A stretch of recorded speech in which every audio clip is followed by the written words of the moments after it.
Okay, in this brief introduction to the higher course, I'm going to go above and beyond the material in the options booklet that will have given you some guidance about the higher geography course.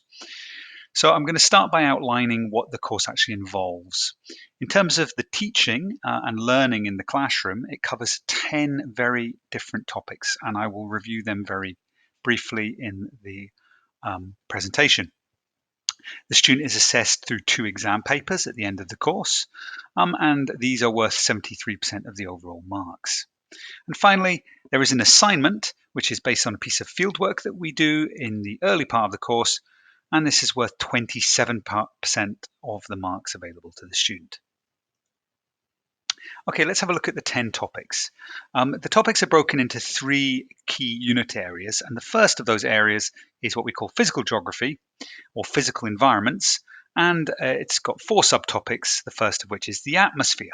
And here the students will learn about how the atmosphere works, how the atmosphere recycles air around the whole planet from the equators to the poles, and how the atmosphere interacts with the oceans and the importance of the oceans in keeping them and maintaining the balance on the planet. It also looks at how different regions of the planet's climates work and what influences the weather and climate in certain parts of the planet. This topic strongly connects with a topic we do in the human environments, rural land degradation, as well as clearly influencing the other topics, as I will talk a little bit more about in a second. So the second topic, it relates to hydrosphere, which is the water that flows across the surface of our planet. And clearly its connection is very obvious with the atmosphere because that is from where the water comes from. In this topic, we don't just learn about how water moves across the landscape, but how it shapes that landscape, how it creates waterfalls, for example, but also why certain rivers are more prone to flooding than others. The hydrosphere topic also underpins the assignment that we do, and I'll talk more about that later on. Okay, the lithosphere is the third of the 4 physical environments topics, and this relates to rock. And principally to the formation of landscapes. Now, students will have a high degree of familiarity with this topic area because they will have studied the 2 principal landscapes that we look at, coastal and glacial landscapes, as part of their National 5 course. So they'll be simply building upon that material that they've already developed. The biosphere is a very new topic, and it connects the other 3 areas in the sense that it looks at the layer of the planet where living things are, which obviously are influenced by both the atmosphere, the water, the hydrosphere, and the rock. And we mainly look at the soil layer of the biosphere and how soil forms over a long period of time. The study of soil is also strongly linked to a number of other topics that we study in human geography. Okay, that's the first of our units. The second of our units, what we might call human environments or human geography, is kicked off with urban geography. And this looks at cities, principally global world cities or megacities.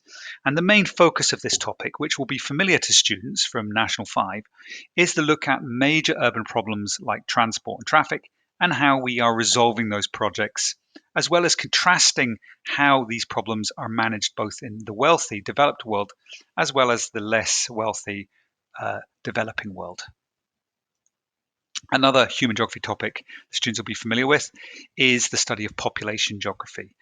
Whilst many of the themes that we will address in this topic students will have encountered, we also develop an understanding of the movement of people, the migrations of human beings across the planet, how that's changed over time, and how it's currently influencing population around the world in different ways, whether those are forced or voluntary migrations. And the third and final human environments topic is rural land degradation. Now, this is split into 2 mini topics. The first looks at the destruction of soils in specifically Western Africa, and how that is actually threatening the existence of life in these regions. Part of this topic also looks at threats to rural areas in our part of the world, where we look at conflicts in a developed world country that's leading to rural land issues, like soil erosion on footpaths and issues in certain national parks in Scotland. And that particular area of the topic will be very familiar with students from the National 5 course. Those 2 areas, 2 units, physical and human, make up the first exam paper. The second exam paper is comprised of 2 global issues and what we know as applied geographical skills. And the two global issues we study, the first one is climate change. And this is an area very familiar with students from a long period of time in geography and builds on their material learned in National 5, where we look at both the causes, consequences, and solutions to this global issue. Our second global issue looks at development and health, both topic areas which students will also be familiar with in National 5 geography. The principal area that we examine here is lack of development and how that is threatening health around the world, and specifically what we can do to manage health issues in less developed countries. And our final topic, which makes up the second exam paper, is a topic known as applied geographical skills. Once again, students will have been developing map skills throughout their study in geography, and this particular unit examines developments that are happening and how those impact on the surrounding area, as well as the site in which they're built. So, for example, a housing development, like one seen here, will have an impact both on the landscape around it, as well as the surrounding communities. And students are encouraged to use both map evidence as well as a range of other evidence to determine whether the site of developments is suitable and the kind of impacts those developments are likely to have. So those 10 units together comprise the course and will be examined through 2 exam papers. The final part is the assignment, and this is based on a field trip, which is the study of a river. And the students will investigate a river from its source to its mouth and look at whether this river behaves in a typical or untypical way when compared to a model river.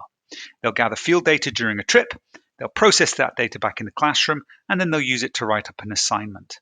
Students typically do very well in this project, and it's supported strongly by the geography department in a very controlled way, quite near the start of the course. It makes up 27% of the course award. So in summary, what does higher geography give you?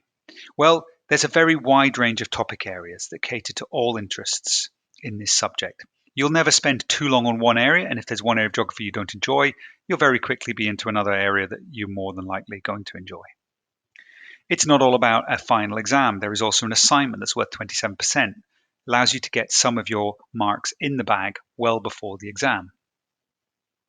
It's strongly supported by a very wide range of digital resources in our Google Classrooms as well as on the internet, which support students' learning and allow them to learn independently in the background. And finally, it builds very nicely on students that have studied this course at National 5. They don't have to, they can be picking up it as a crash, but if you have studied the course at National 5, you'll find large areas that you're very familiar with and you just build upon those areas, as well as some very new areas that you'll be less than familiar with.